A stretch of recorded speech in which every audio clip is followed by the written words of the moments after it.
और अब बात कोरोना के डेल्टा प्लस वेरिएंट की करते हैं। देश में अब कोरोना का डेल्टा प्लस वेरिएंट कहर बरपा रहा है और अब तक 40 से ज्यादा केस देश में मिल चुके हैं। केंद्र सरकार ने डेल्टा प्लस को लेकर चेतावनी जारी की है और इसी से जुड़ी हुई ये अहम जानकारी आपकी टीवी स्क्रीन पर। महाराष्ट्र, एमपी और केरल तक ही सीमित नहीं रह गया है कोरोना का ये डेल्टा प्लस वेरिएंट और देश से अब तक 8 राज्यों में मिले हैं डेल्टा प्लस वेरिएंट के कई मामले। इन 8 राज्यों में डेल्टा प्लस वेरिएंट के तकरीबन 40 केस सामने आ चुके हैं और केंद्र ने डेल्टा प्लस के मामले को लेकर राज्यों को सतर्क रहने के लिए कहा है, अलर्ट रहने के लिए कहा है। केंद्र ने डेल्टा प्लस को वेरिएंट ऑफ कंसर्न माना है, यानी कि चिंता का कारण माना है और बढ़ते खतरे को देखते हुए स्वास्थ्य मंत्रालय भी सतर्क है। मंत्रालय की ओर से 3 राज्यों महाराष्ट्र, एमपी और केरल को एडवाइजरी जारी करके अलर्ट किया गया है। डेल्टा प्लस वेरिएंट से निपटने के लिए अलर्ट जारी हुआ है और स्वास्थ्य मंत्रालय की ओर से यह भी कहा गया है कि कोरोना का डेल्टा प्लस वेरिएंट चुनौती बन सकता है और साथ ही यह भी कहा गया कि कोविशील्ड और कोवैक्सीन डेल्टा वेरिएंट पर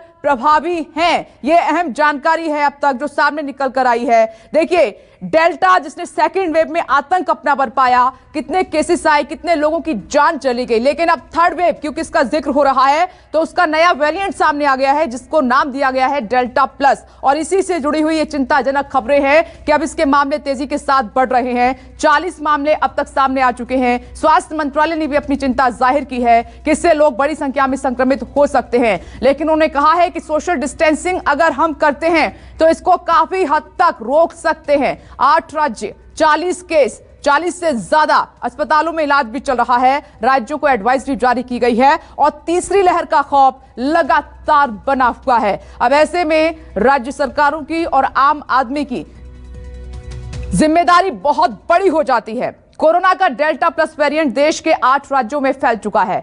आपको ग्राफिक्स के जरिए बताते हैं कि देश के किन किन राज्यों में डेल्टा प्लस के कितने केस सामने आए हैं। ये देखिए अहम जानकारी आपकी टीवी स्क्रीन पर। डेल्टा प्लस के कहां-कहां कितने केस हैं वो आपको बता रहे हैं। महाराष्ट्र की बात कर लेते हैं सबसे पहले। जो महाराष्ट्र से डेल्टा प्लस वेरिएंट के आंकड़े आए हैं, यहां पर यह संख्या है 21 और मध्य प्रदेश में है 6।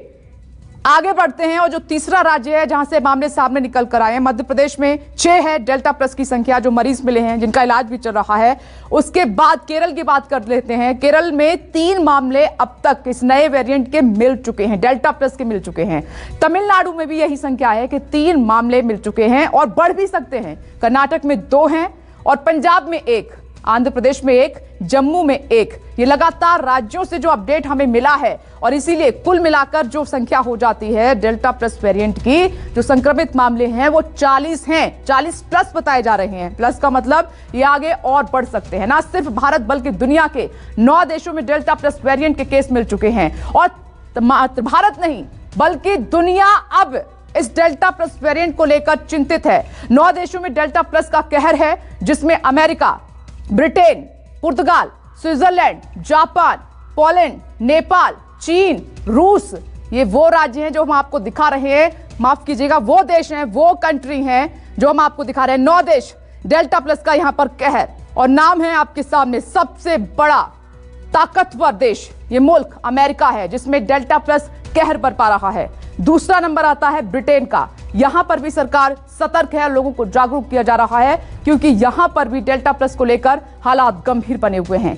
एक और देश इसी लिस्ट में है जहां पर ये केसेस मिल रहे हैं, पुर्तगाल। यहां पर भी संख्या बढ़ती जा रही है। यहां की सरकार भी चिंतित है, इसलिए WHO ने भी अपनी चिंता जाहिर की है देशों में बढ़ते इन मामलों को लेकर। पुर्तगाल के बाद जो बारी आती है वो है स्विट्जरलैंड। यहां पर भी क्योंकि ये वो सरकारें हैं जो पिछली बार सतर्क हुई थी, लेकिन देखिए कि बदलते स्वरूप को कौन रोक पाया है। स्विट्जरलैंड में भी मामले सामने आए हैं। जापान की बात करें तो यहां पर भी डेल्टा प्लस के मामले लगातार सामने आ रहे हैं। यहां पर भी लोग भी डरे हुए हैं। पोलैंड में भी यही हाल है। तो ये वो देश है जहां पर डेल्टा प्लस ने अपना कहर बरपाना शुरू कर दिया है। हमारा पड़ोसी देश नेपाल भी इससे अछूता नहीं रहा है। वहां पर भी डेल्टा प्लस के मामले खूब देखने को मिल रहे हैं। चीन, क्योंकि चीन पर ही बड़ा आरोप लगा कि वहीं से इसकी उत्पत्ति हुई, तो चीन भी इससे बच नहीं पाया है। डेल्टा प्लस का जो नया स्वरूप है वो चीन में भी अपना कहर बरपा रहा है। इस लिस्ट में रूस का भी नाम आता है। रूस की सरकार भी डरी हुई है और अभी से इन सरकारों ने कदम उठाने शुरू भी कर दिए हैं कि इनको कंट्रोल में किया जाए। लेकिन भारत में भी चिंता का विषय है, 40 से ज्यादा केस।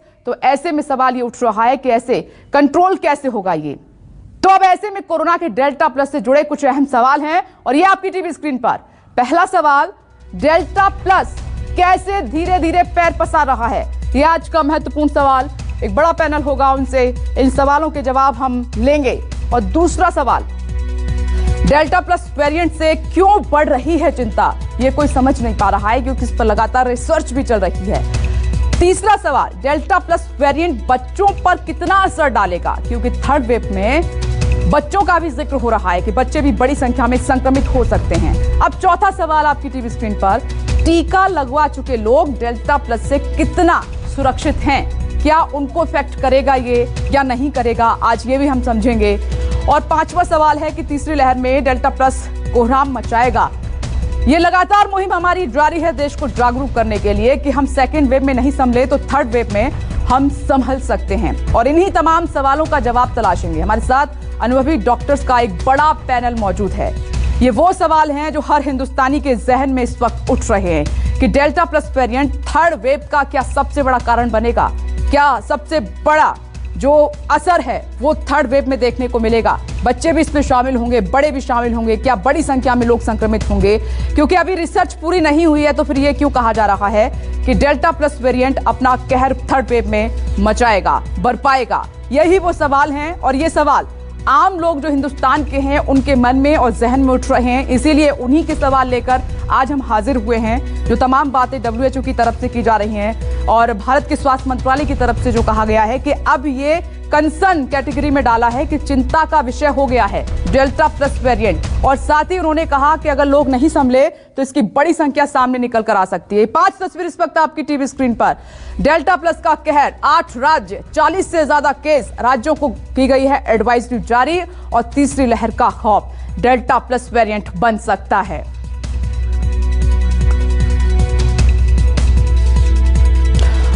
और एक बड़ा पैनल इस वक्त हमारे साथ जुड़ेगा, लेकिन 2 डॉक्टर इस वक्त हमारे साथ मौजूद हैं। डॉक्टर राजीव रंजन जुड़ गए हैं, पीडियाट्रिशियन हैं मदरहुड हॉस्पिटल के। सर, आपका बहुत बहुत स्वागत है।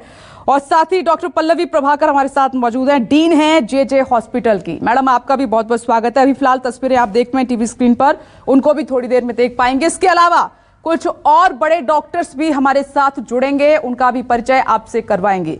लेकिन पहला सवाल, ये तस्वीरें जरा देख लीजिए, ये आपको सतर्क करने के लिए हैं, ये सावधान करने के लिए हैं आपको कि आप हल्के में ना लें। अभी भी कई लोग हैं, बड़ी संख्या में, जो लोग लापरवाही बरत रहे हैं। कर्फ्यू में ढील देना, लॉकडाउन में ढील देना, इसका मतलब ये नहीं है कि कोरोना खत्म हो गया है, जबकि कोरोना एक नए ताकतवर स्वरूप में वापस लौटा है और उसको नाम दिया गया है डेल्टा प्लस। इसी को लेकर हम चर्चा कर रहे हैं। और राजीव सर, सबसे पहले मैं आपके पास आती हूं। सवाल यही है कि स्वास्थ्य मंत्रालय ने भी चिंता जाहिर कर दी है और इसको कंसर्न की कैटेगरी में रखा है। कैसे देखें सर, ये चिंता का विषय इतना क्यों बना हुआ है डेल्टा प्लस वेरिएंट?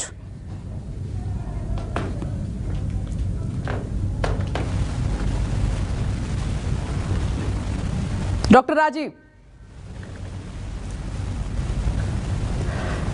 ठीक है, डॉक्टर राजीव से अभी हमारी बात नहीं हो पा रही है, लेकिन डॉक्टर पल्लवी भी हमारे साथ मौजूद है। डॉक्टर पल्लवी, अगर मेरा सवाल आपने सुना मैडम, तो प्लीज जवाब दीजिए। इतना चिंता का विषय क्यों बना हुआ है डेल्टा प्लस वेरिएंट को लेकर?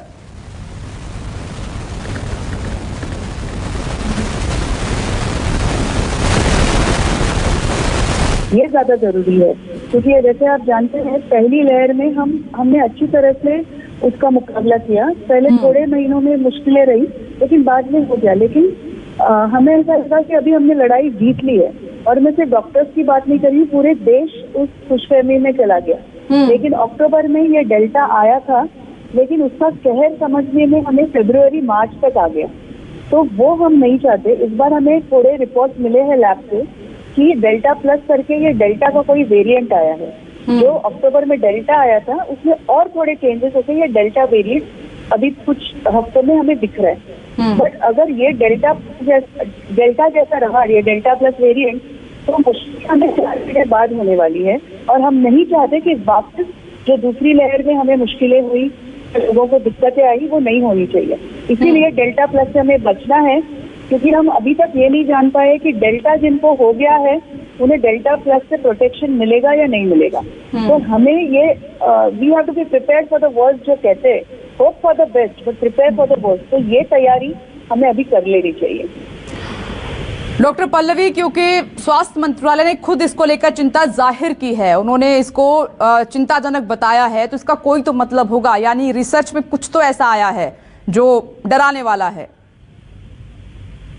नहीं, जो दिसंबर से अपने भारत में जो चालू हुआ, जो पिछले साल मई से इंग्लैंड में चालू था, वो क्या कर रहे थे, जो भी सैंपल आए उसमें से 6% सैंपल वो चेक करते थे, पॉजिटिव सैंपल, और देखते थे कि वायरस में कुछ चेंजेस आ रहे हैं कि नहीं। क्योंकि जैसे हम जीना चाहते हैं, वायरस जीना चाहते हैं, तो वो खुद में बदलाव लाता है। थोड़े बदलाव ऐसे रहते हैं जैसे इंसान कपड़े बदलता है, तो वो बदलाव ज्यादा फर्क नहीं करता। जैसे इंसान बदल गया, कपड़े बदले तो इंसान नहीं बदलता, लेकिन कोई बेसिक अगर कोई मूल चीज बदल गई तो वायरस जो पहले जिसने वैक्सीनेशन लिया है, टीकाकरण हुआ है, जिसको कोविड हो चुका है, उसे भी वापस हो सकता है, क्योंकि वायरस पूरी तरह बदल जाता है। तो ये इस डेल्टा प्लस का वेरिएंट का हमें यही डर है कि वेरिएंट बहुत है। जैसे मैंने कहा कपड़े बदलते हैं, वैसे वेरिएंट है। ये जो पर्टिकुलर वेरिएंट है, इन्हें वेरिएंट ऑफ कंसर्न कहा जाता है कि ये वेरिएंट वायरस में इतना बदलाव लाते हैं कि जो जिनको टीका मिल चुका है, जो कोविड से ठीक हो चुके हैं, उन्हें वापस बीमारी हो सकती है। और हमने देखा है कि दूसरी लहर में जो कोविड हुआ वो ज्यादा सीवियर था। ओके, डॉक्टर सुरेश कुमार जी भी हमारे साथ मौजूद हैं, मेडिकल डायरेक्टर एनजेबी हॉस्पिटल। सर, आपका भी बहुत बहुत स्वागत है। और डॉक्टर सुरेश, आप देख रहे हैं कि WHO की तरफ से भी अब चिंता जाहिर कर दी गई है। अमेरिका, जापान, रूस, चीन, नेपाल, इन तमाम राज्यों में डेल्टा प्लस वेरिएंट अब कहर बरपा रहा है, मामले बढ़ रहे हैं। भारत में भी 40 से प्लस हो गए हैं। तो अब तक की जो स्टडी हुई है, आप कितना इस नए स्वरूप को समझ पाए हैं कोरोना के? सर, कितना घातक हो सकता है, कितना चिंताजनक हो सकता है?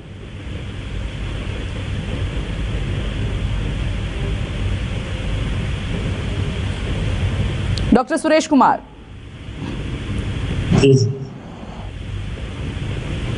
जी मैडम। सर, सवाल मेरा यह है कि WHO ने चिंता जाहिर कर दी, इसमें अमेरिका, जापान, चीन, रूस, नेपाल, तमाम देशों में ये कहर बरपाने लगा है, मामले बढ़ रहे हैं। भारत के लिए कितनी चिंता की बात है? 40 प्लस केस आ चुके हैं इस नए वेरिएंट के। देखिए, जो डेल्टा प्लस वेरिएंट है, डेफिनेटली वो तेजी से फैलता है, और जो क्लिनिकल पिक्चर है वो भी तेजी से, जो ऑक्सीजन की मात्रा है वो भी डिटोरिएट होती है। तो ये डेफिनेटली हमारे लिए अलार्मिंग सिचुएशन है, चिंता की बात है कि जो केसेस हैं डेल्टा प्लस वेरिएंट के वो बढ़ रहे हैं। जी, तो सर, अब तक की जो रिसर्च हुई है उसमें कैसा है ये? कितना खतरनाक है, कितना घातक है, कितने लोगों को संक्रमित कर सकता है, कैसे इफेक्ट हो सकता है? ज्यादातर जो मामले सामने आए हैं महाराष्ट्र में, वो कुछ पेशेंट्स थे जो कि जिनका जेनेटिक सीक्वेंसिंग किया, और जेनेटिक सीक्वेंसिंग के बाद पता चला कि ये डेल्टा वेरिएंट है। और जो डेल्टा प्लस के जो केसेस हैं वो तो अभी कम है, बहुत कम केसेस हैं, क्योंकि काफी सारे रिसर्च, ऑनगोइंग रिसर्च है। और जो भी नमूने हम अभी जो एटिपिकल किसी का प्रेजेंटेशन है, या जो जिसका भी हम जेनेटिक सीक्वेंसिंग कराते हैं, उसमें बाद में पता चलता है कि कई बार हमें पता चलता है कि पेशेंट ठीक हो गया ऑलरेडी, और ये जो काफी सारे केसेस थे वो एसिम्प्टोमेटिक थे, ये बाद में पता चला कि उनको डेल्टा वेरिएंट था। महाराष्ट्र में भी वो पेशेंट एसिम्प्टोमेटिक थे, ज्यादातर पेशेंट एसिम्प्टोमेटिक थे, और कुछ पेशेंट जो कि जिसमें डायबिटीज होती है, या जिसमें कोई एसोसिएटेड इलनेस होती है, या एल्डरली पॉपुलेशन है, उनमें निश्चित रूप से ये तेजी से फैलता है, और तेजी से उसका दुष्प्रभाव सामने आता है। ये लंग्स में इन्वॉल्वमेंट तेजी से होता है, ऑक्सीजन की मात्रा कम होती है, और ट्रांसमिशन का रेट है वो बहुत तेज है, बहुत ज्यादा है। ट्रांसमिशन, जो डिजीज का ट्रांसमिशन है वो तेज है, और घातक भी ज्यादा है पहले वाली स्ट्रेन के मुकाबले में। तो ये सारा जो रिसर्च है अभी चल रहा है, ज्यादा से ज्यादा लोग का जो टेस्टिंग हो रहा है, जेनेटिक सीक्वेंसिंग हो रहा है, पे ये जो मामले हैं सामने आ रहे हैं। अभी तो सर डेटा भी भारत में हमारे पास कम है, लेकिन क्योंकि अन्य देशों में भी कई मामले सामने निकल कर आए हैं, तो उस बेसिस पर स्टडी क्या कहती है, क्या सिम्टम्स हैं? क्योंकि जो हमने डेल्टा में देखे थे उसमें ऑक्सीजन की प्रॉब्लम हुई थी, लंग्स हमारे इन्फेक्ट हुए थे, लीवर, ये तमाम ऐसे सिम्टम्स सामने निकल कर आए थे। तो इस केस में क्या है जो बाहर देशों से जो रिसर्च हुई है और इनपुट मिला है इसको लेकर? इसमें जो अभी तक रिसर्च हुआ है उसमें ये सामने है कि इसमें न्यूरोलॉजिकल प्रॉब्लम्स ज्यादा हैं, ब्रेन में क्लोटिंग ज्यादा है, और ब्लड में क्लोटिंग ज्यादा है, फेफड़े में थ्रोम्बोएम्बोलिज्म ज्यादा हो रहा है और पेशेंट जो है कम समय में तेजी से जो है डिसेचुरेट कर रहा है। उसका मतलब ये है कि बहुत तेजी से इसके लक्षण फैलते हैं और मल्टी ऑर्गन इन्वॉल्वमेंट होता है। तो ये जो है, जो उसका विरुलेंस है, तो उसका म्यूटेशन की वजह से जो बीमारी का जो फैलने का दर है वो ज्यादा है। और यदि हम कंपेयर करें दूसरी स्ट्रेन से, तो ये जो है काफी तेजी से फैल रहा है, काफी तेजी से फैल रहा है। मल्टी ऑर्गन फेलियर आपने बताया है। मैं लौटूंगी सर। डॉक्टर उमा कुमार भी हमारे साथ जुड़ गई, प्रोफेसर हैं एम्स से। मैडम, आपका भी बहुत बहुत स्वागत है। साथ ही डॉक्टर राजीव रंजन को इस वक्त आप देख पा रहे हैं टीवी स्क्रीन पर, पीडियाट्रिशियन है, बच्चों के बारे में बताएंगे मदरहुड हॉस्पिटल से। साथ ही डॉक्टर यतिन मेहता, चेयरमैन हैं Medanta institute of critical care, आपका भी बहुत बहुत स्वागत है। लेकिन प्रोफेसर उमा, अब ये बहुत चिंता की बात है। अभी तक तो हम सीरियस नहीं थे, लेकिन जो स्वास्थ्य मंत्रालय की तरफ से कहा गया, चिंताजनक इसको बताया है, WHO ने भी अपना कंसर्न इसको लेकर जाहिर किया है। उन्होंने भी कहा कि चिंताजनक है डेल्टा प्लस वेरिएंट। तो अभी भारत में मौजूदा स्थिति आप किस तरीके से देख रही हैं? ये भी होना चाहिए कि कुछ ऐसे कैरेक्टरिस्टिक्स हैं वायरस के डेल्टा प्लस वेरिएंट के, जो कि इसको बहुत ही सीवियर इन्फेक्शन और एक बहुत ज्यादा बड़ी थ्रेट साबित करने के लिए काफी है। एक तो ये जो ट्रांसमिशन है इसका बहुत फास्ट है। जो पहले कहते थे कि क्लोज कांटेक्ट यानी कि 15 मिनट्स तक अगर कोई बिना मास्क के बहुत नजदीक रहता है, 1 फुट की दूरी पे रहता है और उसको इन्फेक्शन होता था। लेकिन अभी इसमें कह रहे हैं जस्ट कहते हैं कि एक आप गुजरे और हवा में इन्फेक्शन है और दूसरे को इन्फेक्शन हो जाएगा। दूसरी चीज ये देखा जा रहा है कि ये जो वायरस है, ये जो कॉकटेल ऑफ मोनोक्लोनल एंटीबॉडीज जो एक दवा मानी जा रही थी 1 हफ्ते के भीतर अगर दी जाए तो रामबाण सी मानी जा रही थी कि मरीज ठीक होकर घर जा रहे, उससे रेजिस्टेंस देखा गया है जो अब तक के स्टडीज है। तीसरी चीज ये देखी गई है, जैसा कि डॉक्टर सुरेश ने बताया, कि बहुत ही सीवियर इन्फेक्शन हो रहा है और हाइपोक्सिया यानी कि जो ऑक्सीजन की कमी है वो बहुत जल्दी से हो रही है, क्योंकि जो ये वायरस है, जो रिसेप्टर्स होते हैं जिनके थ्रू ये सेल के अंदर घुसता है, उस पर बहुत ज्यादा बाइंडिंग होती है, देखी गई है इस वायरस की। तो कुल मिला के ये काफी खतरनाक सिचुएशन है। इसके लोगों को बहुत बहुत ज्यादा सतर्क रहने की जरूरत है और लाइटली लेने की जरूरत नहीं है इस इन्फेक्शन को। डॉक्टर राजीव, ये तो बच्चों के लिए और चिंताजनक बात हो गई। हम तो लगातार इसी पर चर्चा कर रहे थे कि पता नहीं कि थर्ड वेव में कैसे इफेक्ट करेगा, क्या सिम्टम्स होंगे। लेकिन जो डेल्टा प्लस वेरिएंट है ये तो बहुत तेजी के साथ फैल रहा है, तो बच्चों के लिए तो और चिंताजनक बात है। कैसे करें बच्चों को अब सुरक्षित?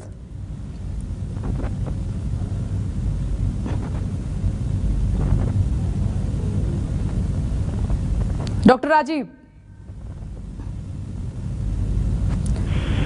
ओके, हेलो, यस सर, बोलिए। अब बच्चों को लेकर बड़ा सवाल है सर, क्या बच्चों को भी इफेक्ट करेगा ये डेल्टा प्लस वेरिएंट?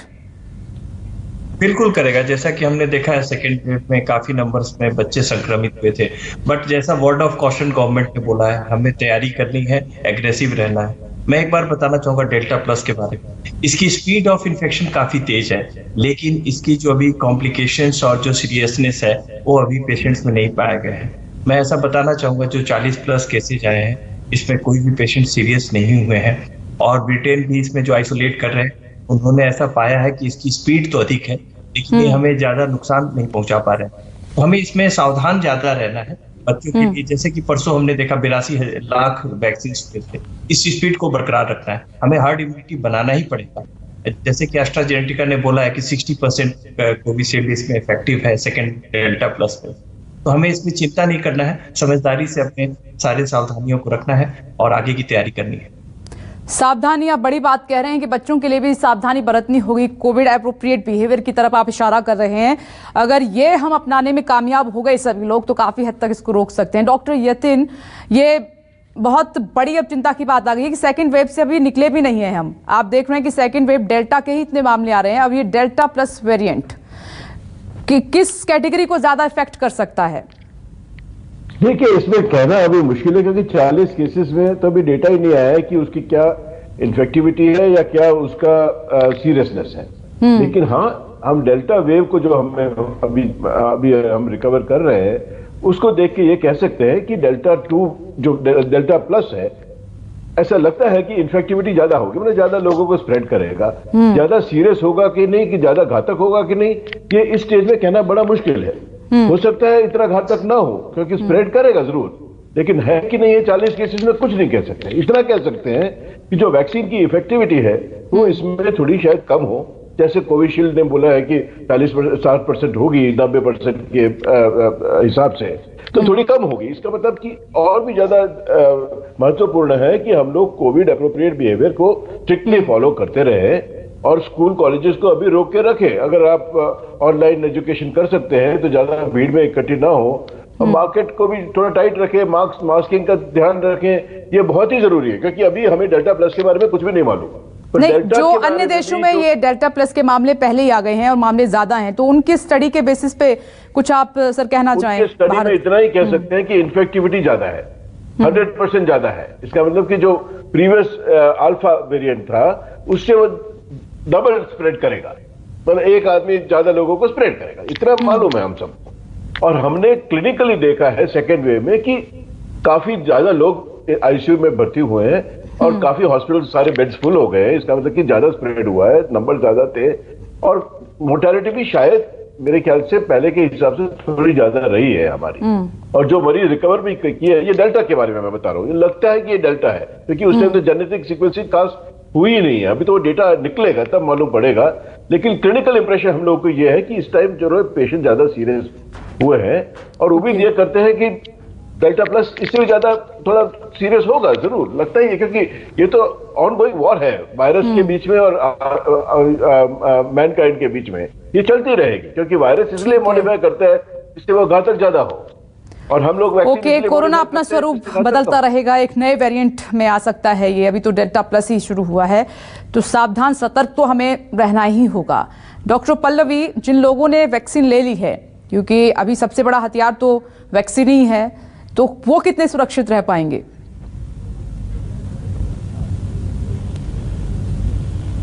थोड़ा कम असर करती है, तो थोड़ा कम का ज्यादा मतलब अभी अपने पास सबसे बेहतरीन हथियार वैक्सीन ही है। और जैसे अपने देश में अभी तक जो वैक्सीन अवेलेबल है, कोविशील्ड और कोवैक्सीन, वो वैसे भी 60 to 65% असर करती है। बट अगर मैं वैक्सीन ले लूं और मैं 65% में हूँ, तो बस मेरा काम होता है। मुझे क्या करना है कि बाकी की वैक्सीन 90% असर करती है, 100% करती है। तो अभी अपने पास बेस्ट हथियार वैक्सीन है, और वैक्सीन से देखा गया है कि जिनको एक हम डेल्टा की बात कर रहे हैं, लेकिन जो म्यूकोरमाइकोसिस भी कहर मचा रहा था, तो हमने महाराष्ट्र में देखा है कि जिन पेशेंट्स को म्यूकोर हुआ है उन्होंने दोनों डोज नहीं लिए थे, तो लसीकरण टीकाकरण का जरूरत वहाँ भी है।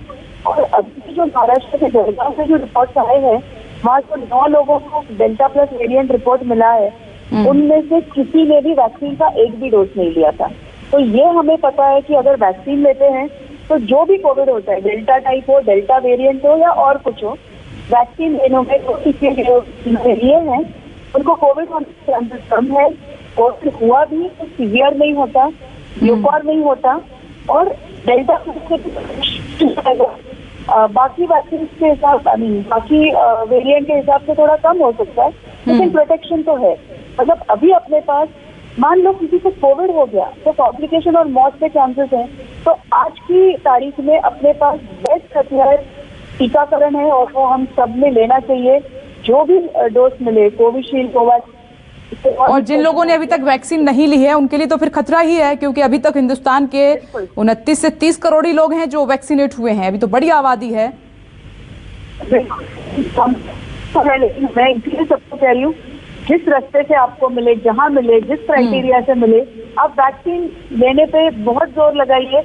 और ऑफकोर्स कोविड अप्रोप्रिएट बिहेवियर, वो तो हमें करना है, वैक्सीन ले या ना ले, कोविड अप्रोप्रिएट बिहेवियर तब तक नहीं छोड़ना है।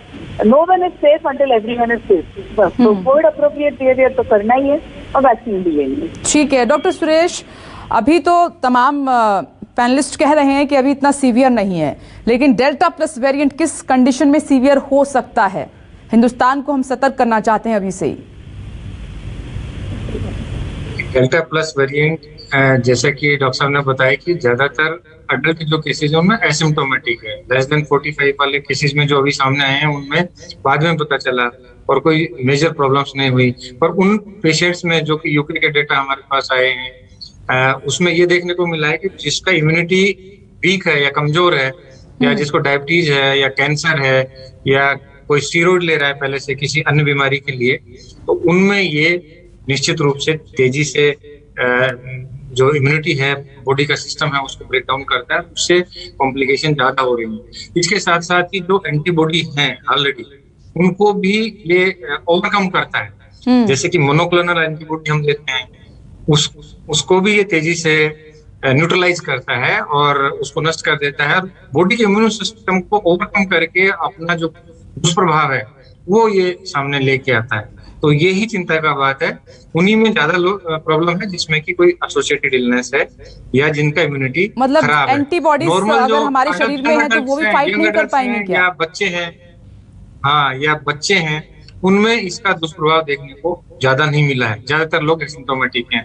पहले हमने यूके स्ट्रेन में भी देखा कि यूके स्ट्रेन का जो पेशेंट्स हमारे यहाँ पे लोकनायक में 100 से ज्यादा एडमिट हुए, एक भी पेशेंट का डेथ नहीं हुआ, सारे majority of them were asymptomatic. और वो सेम स्ट्रेन यूके में ज्यादा कैटास्ट्रोफिक था और ज्यादा वहाँ पे प्रॉब्लम्स हो रहा था। तो हर एक रीजन का ज्योग्राफिकल जो एरिया है उसमें डिफरेंट बिहेव करता है वायरस। यूरोप में डिफरेंट बिहेव करेगा, अमेरिका में डिफरेंट करेगा, यूके में अलग, और ऐसे क्यों होता है सर? क्योंकि हर एक का कंट्री में डिफरेंट बिहेव करता है। This is different genetic makeup होता है हर एक रीजन का। ओके। कुछ लोगों का आपने देखा कि एक ही परिवार में 3-4 लोगों की डेथ हो गई, तो उनका जो जेनेटिक प्रीडिस्पोजिशन होता है, कुछ वायरस ऐसे होते हैं जो कि पर्टिकुलर जो जेनेटिक मेकअप होता है उसमें ज्यादा प्रभाव डालते हैं, और ज्यादातर जो यंग अडल्ट हैं उसमें इसका कोई प्रभाव नहीं होता, ज्यादातर एसिम्प्टोमेटिक होते हैं, ये भी हमने देखा है। ओके। डॉक्टर उमा कुमार, गर्भवती महिलाओं के लिए आपकी सलाह क्या है? ये भी एक बहुत नाजुक स्थिति है। सलाह यही है कि उनको तो ज्यादा प्रोटेक्शन लेने की जरूरत है, क्योंकि ये ठीक है कि जो कोरोना वायरस है उससे जो इन्फेक्शन हुए प्रेग्नेंट लेडीज में उसमें कुछ बच्चों में ज्यादा एडवर्स इफेक्ट्स देखने को नहीं मिले, लेकिन हम बिल्कुल ये नहीं कह सकते कि जो आने वाले म्यूटेशंस हैं वायरस में, जो वेरिएंट्स ऑफ कंसर्न है, उनसे इन्फेक्शन होता है तो उनमें कोई इनिशियल फर्स्ट ट्राइमेस्टर में कोई बदलाव नहीं आएगा। तो इसलिए वो पूरा प्रिकॉशन लें। और एक है कि वैक्सीन की भी बात हो रही थी, तो जितने भी रिपोर्ट्स आए हैं उसमें ये वैक्सीन जो है वो सेफ मानी जा रही है इवन प्रेग्नेंट लेडीज में, तो लेकिन अब तक रिकमेंडेशन नहीं आई है कि सबको लेनी चाहिए। तो वो अपने आप को पूरा कोविड अप्रोप्रिएट बिहेवियर को प्रैक्टिस करें। उनके फैमिली के भी जो लोग हैं वो इस बात का ध्यान रखें कि उन तक इन्फेक्शन ना पहुंचे। दूसरी चीज, वो अपने डाइट का, अपने स्लीप का और अपना जो पॉजिटिव एटीट्यूड है, जो हम कहते हैं ओवरऑल रिस्पॉन्सिबल होता है इम्यूनिटी बिल्टअप करने में, उन सब चीज़ों का ध्यान रखें। ठीक है, ये तो हुआ कि जो प्रेग्नेंट लेडीज हैं और जो प्लान कर रहे हैं अभी, उनको क्या सलाह है आपकी? जो प्लान कर रही है वो वैक्सीनेशन ले ले तो ज़्यादा अच्छा रहेगा, क्योंकि ये देखा गया है कि जिन मदर्स ने वैक्सीन लिया था तो जो उससे उनको इम्यूनिटी डेवलप हुई वो बच्चों में मिल्क के थ्रू बच्चों में भी गई और वो प्रोटेक्टेड इम्यूनिटी थी। मतलब इसका मतलब कि वो उनको कुछ महीनों तक बच्चों को प्रोटेक्ट कर सकती है इन्फेक्शन से। तो वैक्सीनेशन लें और बाकी की जो चीजें हैं, जो बातें मैंने बताई, वो उसका ध्यान रखें। कोविड अप्रोप्रिएट बिहेवियर तो प्रैक्टिस करना सभी के लिए बहुत जरूरी है। और डॉक्टर राजीव, बच्चों को भी मोर केयरफुल रहना होगा, लेकिन उससे पहले माता पिता के लिए सलाह क्या है? क्योंकि 1 साल के भी बच्चे हैं, कुछ महीने के भी बच्चे हैं, 4 से 5 अलग अलग कैटेगरीज के बच्चे हैं, तो इसमें पेरेंट्स की भी बड़ी जिम्मेदारी बढ़ जाती है। अभी भी मुझे मालूम है कि हम इतना कुछ कह चुके हैं, उसके बावजूद भी कुछ फैमिलीज ऐसी हैं कि ये सब नहीं हो पा रहा है। बहुत सारे कारण हैं इसके पीछे। जी हाँ, अगर मैं बात करूँ, मैं नोएडा की बात करूँ तो यहाँ मैं काफी पॉजिटिव रिस्पॉन्स दिखा हूँ पेरेंट्स की। लेकिन मैं पूरे देश को अगर संबोधित करना चाहूँ तो मैं, जैसे डॉक्टर उमा कुमार ने बोला कि कोविड अप्रोप्रिएट बिहेवियर ना केवल कोरोना में बल्कि हर चीज, हर तरह के इन्फेक्शन से आपको बचाता है। ये हमें अपनी जिंदगी का एक पार्ट बनाना पड़ेगा। और साथ में मैं बच्चों के लिए बोलूंगा, इम्यूनिटी बढ़िए। सारे पेरेंट्स को बोलूंगा कि आप जैसे ही बच्चे फूड पे आते हैं, आप खाने पे, पौष्टिक आहार पे, सप्लीमेंट्स पे ध्यान दें और नेचुरल तरीके अपनाएं, जिससे कि हमारे बच्चों की इम्यूनिटी बढ़े, जिसमें हमारे ये आंवला वगैरह जो होते हैं ये काफी रिच सोर्स होते हैं जो कि हमारे लड़ने की ताकत देते हैं। थर्ड वेव मुझे नहीं लगता है कि ज्यादा इम्पैक्ट कर पाएगा, क्योंकि हम काफी सावधान हैं। आप लोगों ने काफी जागरूकता फैलाई है और सरकार ने भी काफी अच्छे कदम उठाए हैं सेकेंड वेव के बाद। तो हम सब मिलकर इसको डिफीट करेंगे और मुझे लगता है थर्ड वेव हमें ज्यादा नुकसान नहीं करेगी कि हम तैयार हैं। ओके डॉक्टर यतिन, ये तो आप कह रहे हैं कि भारत में अभी ये डेटा कुछ भी नहीं है 40 का, अभी और डेटा कलेक्ट करना होगा, उस पर रिसर्च होगी तभी कुछ कहा जा सकता है। लेकिन अब लोग ये भी पूछ रहे हैं तो फिर ये क्यों कहा जा रहा है कि ये बहुत चिंताजनक है, बहुत घातक हो सकता है, सीवियर हो सकता है, तो इतना अर्ली कहना ये क्या ठीक है? देखिए, तैयारी रखना बिल्कुल सही है, अप्रोप्रिएट एक्शन लेना भी बिल्कुल ठीक है, और वी शुड बी रेडी कि थर्ड वेव आएगी तो हमारी इतना बुरा हाल ना हो जितना हमारा सेकेंड वेव में हुआ है। लेकिन इसका मतलब ये नहीं है कि सब पैनिक हो जाए, पैनिक करने की जरूरत नहीं है। Sensible consciousness is what is required. आप घबराइए नहीं, आप चिंता कीजिए, वो बहुत अलग है, और तैयारी कीजिए, लेकिन घबराने के उससे कुछ नहीं चलेगा, क्योंकि अभी मालूम नहीं आ जाएगा डेटा। लेकिन ये तो है कि डेल्टा प्लस हमें लगता है कि डेल्टा से ज्यादा वो इन्फेक्शियस होगा, स्प्रेड ज्यादा करेगा। इसका मतलब और भी जरूरी है कि हम कोविड अप्रोप्रिएट बिहेवियर अपना चालू रखें, और सबको मैं रिक्वेस्ट करूंगा कि वैक्सीन लगवाइए, जो मिले वो लगवाइए। लेकिन सर कैसे संभव है? अभी आप देख रहे हैं कि 130 करोड़ की आबादी, अभी तो 29 से 30 करोड़ लोगों को ही वैक्सीन लगी, और ये कहा जा रहा है कि सितंबर अक्टूबर तक तो ये थर्ड वेव आ जाएगी। तो फिर ऐसे में कैसे बचेंगे वो लोग जो वैक्सीनेट नहीं हो पाएंगे? ऐसा है, देखिए इसमें ऐसा है, ग्लास आधा है कि ग्लास आधा खाली है कि आधी भरा हुआ है, ये आप देखिए। अगर 30 करोड़ लोगों को वैक्सीन लग गई है, अगले 1-2 महीने में 40-50 करोड़ तक लग जाएगी, और बाकी आपको 10-20 करोड़ को तो इन्फेक्शन हो चुका है और बाकियों को मालूम नहीं है आपको। इसलिए इसका मतलब कि 70% एंटीबॉडीज लोगों को हो जाएगी 2-4-6 महीने में। साल के अंत तक हमारा हाल पहले से बेहतर होगा, क्योंकि हर्ड इम्यूनिटी आ जाएगी। अगले 6 महीने हम कॉशियस रहे तो अगला साल हमारा ठीक निकलेगा। लेकिन सर, जैसे डॉक्टर सुरेश कह रहे हैं कि एंटीबॉडीज भी फाइट नहीं कर पाएंगी इस डेल्टा प्लस वेरिएंट से। देखिए, आप फ्लू का वैक्सीन देखिए, हर साल वैक्सीन बदलता है। हो सकता है इसका वैक्सीन भी हर साल बदले, हर 2 साल में बदले। इसका मतलब कि घबरा के बैठने का कोई फायदा नहीं। अब आप जो कह रहे हो सही कह रहे हैं कि चिंता कीजिए, कॉशियस रहिए, लेकिन पैनिक मत कीजिए। घबरा के आप हिंदुस्तान छोड़ के भाग गए जाएंगे तो कैसे चलेगा काम? ठीक है डॉक्टर सुरेश, क्या हम तैयार हैं थर्ड वेव का सामना करने के लिए? सरकार किस स्तर से या आम जनता के स्तर से आपको दिखाई दे रहा है? निश्चित रूप से बहुत बड़ी तैयारी जारी है, और जो बेड्स का आईसीयू बेड्स हैं या ऑक्सीजन बेड्स हैं, बड़े युद्ध स्तर पे दिल्ली सरकार में तैयारी चल रही है। और हमने ऑलरेडी थर्ड वेव के लिए 8-10 मीटिंग हमने ऑलरेडी करके, और सारा जो है पीडियाट्रिक्स बेड हमने बढ़ाए हैं, पीडियाट्रिक आईसीयू बेड्स की संख्या हम बढ़ाने जा रहे हैं।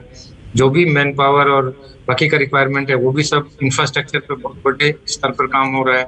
और पूरे दिल्ली का मैं, क्योंकि मैं मेंबर हूँ एक्सपर्ट कमेटी का, तो मैं देखता हूँ कि हर एक लेवल पे, हर एक डिस्ट्रिक्ट पे, मेडिकल कॉलेज लेवल पे, सब जगह बहुत बड़े लेवल पे तैयारी जारी है।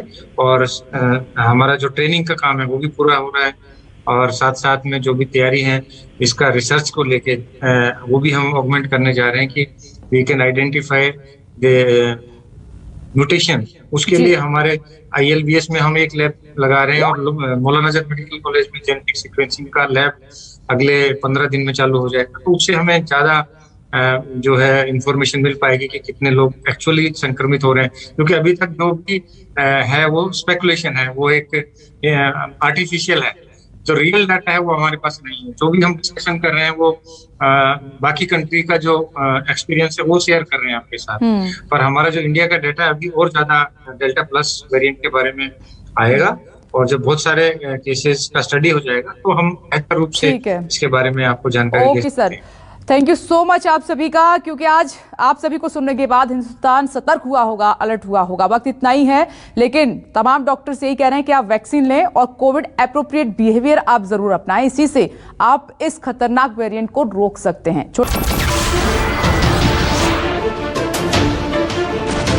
नमस्कार, मैं हूं मानक गुप्ता। अगर आपको हमारा ये वीडियो पसंद आया हो तो इसे लाइक और शेयर जरूर करें, और हाँ, हमें सब्सक्राइब और फॉलो करना ना भूलें, ताकि आप देश और दुनिया की कोई खबर मिस ना करें। तो जुड़े रहिए हमारे साथ और देखते रहिए न्यूज़ 24।